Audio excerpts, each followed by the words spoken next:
À son réveil, Khalil Traoré s'adonne à l'un des exercices les plus importants pour sa survie, nettoyer soigneusement le dispositif qui lui permet désormais de s'exprimer. Bon, moi, ma maladie, pour la nommer, c'est le cancer.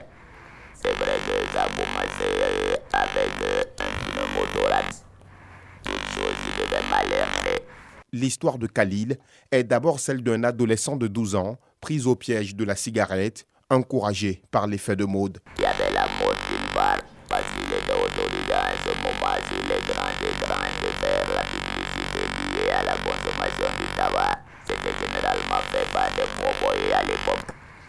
Mais il y a aussi l'environnement, comme on est au lycée. On peut se sentir un peu mature par rapport aux autres. Donc on fume plus par imitation, parce qu'on voit les grands de seconde, première, terminale fumer. Et puis bon, c'est un peu ça, quoi. C'était un peu pour se faire voir, se faire distinguer par rapport aux autres. Donc c'était de l'amusement au départ.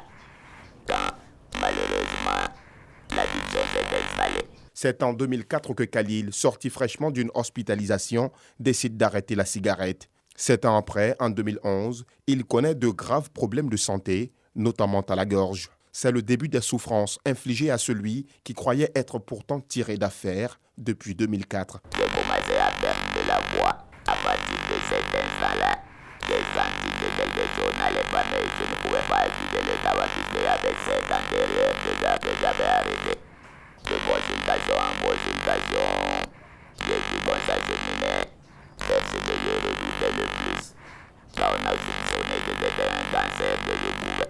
Pour guérir de ce cancer, les médecins ont dû procéder à une ablation des cordes vocales.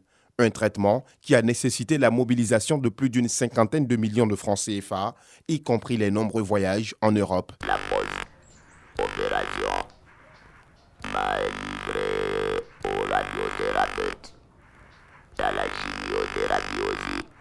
Et puis bon, après ça, je n'ai fait que des va-et-vient entre l'Europe et l'Afrique. Parce que d'une part, je n'étais pas préparé. Et d'autre part, on exigeait que je fasse des contrôles là-bas. Alors quand on a vu la mort de près comme ça, on ne voit plus la vie de la même façon. Alors je me donnais tous les moyens pour partir un peu tous les 3-4 mois. Donc 3 fois par an. La gorge de Khalil Traoré se présente aujourd'hui ainsi. À le regarder, vous êtes forcément pris de compassion, mais surtout de peur. Khalil a mis en place une association de lutte contre les cancers tabagiques, une excellente aubaine pour sensibiliser les populations d'Afrique, du monde et celles de son pays, le Burkina, au danger du tabac. L'entrée de sa maison donne déjà le ton avec ses affiches. Si j'avais eu quelqu'un qui a subi la même chose que moi quand je commençais à fumer, je vous assure que j'aurais arrêté avant d'être addict au tabac. Mais il n'y avait pas d'exemple de ce type-là à l'époque. Alors donc, c'est parti, à partir de là, j'ai créé une association burkinabé d'action contre le cancer tabagique. C'est comme ça donc que j'ai eu à intervenir dans des amphithéâtres, dans des universités, des écoles supérieures au niveau du primaire. L'histoire de Khalil Traoré devrait interpeller plus d'un à abandonner totalement la consommation de cette substance dont l'abus est très néfaste à la santé de l'homme.